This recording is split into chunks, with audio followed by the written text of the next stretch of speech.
ஒரு அழகான புராணக் கதை. இந்தக் கதை குழந்தைகள், இளைஞர்கள் மற்றும் பெரியவர்கள் வரை அனைவருக்கும் தேவையான நெறி, பக்தி, அறிவு ஆகியவற்றைக் கொண்டுள்ளது. இந்த அழகான கதையின் பெயர் புராணக் கதை நரசிம்ம அவதாரம். பக்தி எங்கே கொண்டு செல்கிறது? முன்னொரு காலத்தில் ஹிரண்யகசிபு எனும் ஒரு அசுரன் இருந்தான். அவன் மிகவும் திமிராகவும் கடவுள்களைத் தற்காலிகமாக வென்றவன் போலவும் நடந்தான். கடவுள் விஷ்ணுவைத் திட்டியவன். அவன் தனது மகன் பிரகலாதனுக்கு கூட, நான் தானே கடவுள், விஷ்ணுவை வழிபடக்கூடாது என்று கட்டளையிட்டான். ஆனால் பிரகலாதன் சின்ன வயதிலிருந்தே பகவான் விஷ்ணுவை பரிபூரணமாக நேசித்தான்.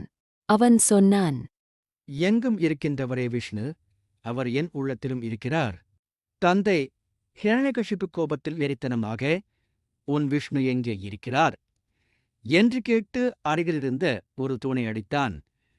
அந்தத் தூணிலிருந்து அறிமுகம் கொண்ட நரசிம்மராக பகவான் விஷ்ணு தோன்றினார். அவர் மனிதனும் மிருகமும் அல்லாத உருவத்தில் மாலை நேரத்தில் வீதி எல்லையில் தடையை மீறி ஹிரண்யகசிபுவை கொன்றார். ஏனெனில் இரண்யகசிபு செய்த தவப்பலனை எந்த விதமாகவும் மீறாமல் அந்த கடவுள் அவதாரம் நடந்து முடிவடைந்தது. பிரகலாதன் விஷ்ணுவை வணங்கி, என் வாழ்நாளெல்லாம் உன் பாதத்தில்தான் என்று நமஸ்காரம் செய்தான்.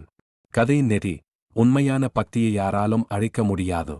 தவம், பேரழகு, அதிகாரம் இருந்தாலும் தீய மனம் கொண்டால் வீழ்ச்சி உறுதி.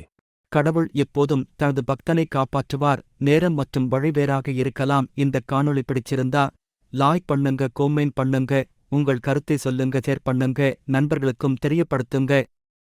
முக்கியமாக சப்ஸ்கிரைப் பண்ணுங்க, பெல் ஆக்டிவேட் பண்ணுங்க. புதிய வீடியோ வரும்போது உடனே தெரிந்திருக்கும்.